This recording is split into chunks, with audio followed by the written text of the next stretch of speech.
I've played here a few times in different bands, yeah.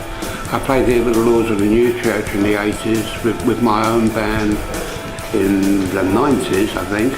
And I seem to remember Little Bob Story living here and playing with us as well. Yeah. I'm hoping he's going to come down. Played as well in '78 with the Dames.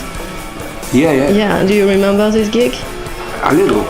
I love Sometimes. France. I love France very much in general. Yeah. I lived in France for 5 years in a place called AGUICHEUSE. Yeah. And that's when I first started drinking the The thing is, like the punk thing, is really an extension of like the rock and roll that went before. You know, it just got called a different name because people are wearing different clothes and cutting their hair differently and stuff. Basically rock and roll.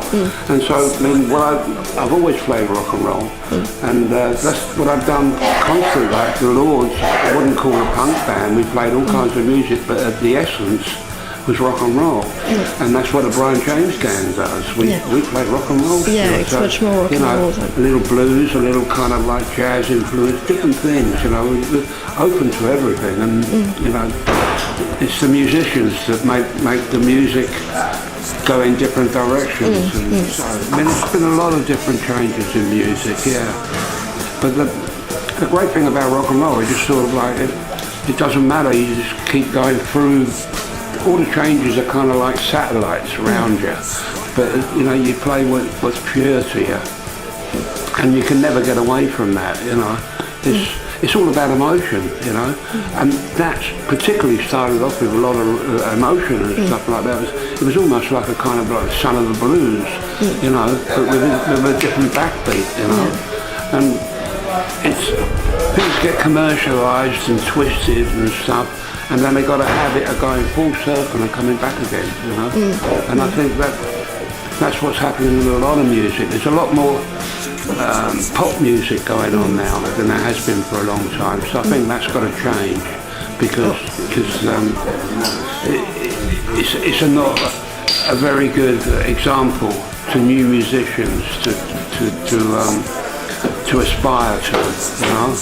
But the thing is, you can look back over like basically 100 years of music, and the one common thing is that heart which goes through it, be it blues music, rock and roll music, jazz music, or funk, or rap music, or whatever. It's the whole thing. It's the whole world of it. You know? It's the whole writing songs and seeing those songs become a reality with different musicians and stuff, you know.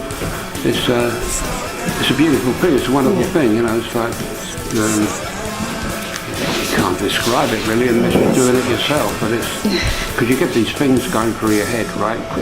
And then you start messing around on a guitar or a piano or whatever, and you get a nucleus or something. And then you might sort of turn around to, you know, you play with a drummer and say, hey, let's mess with this. And then you and he gives it something different, a little something different. Then you play it with like another pianist or a saxophone player or whatever, bass player. And then gradually words form in your mind, you know, to make some kind of thing, to make it into a song. So you don't want it to be an instrumental. You want to sing something which means something, you know, to go with it. It's all that process, which is it's great. It's like having an extended family. And you've got all these little kids and their songs, you know, and you watch them grow and you play with different people and they come out in different ways. Attitude and heart.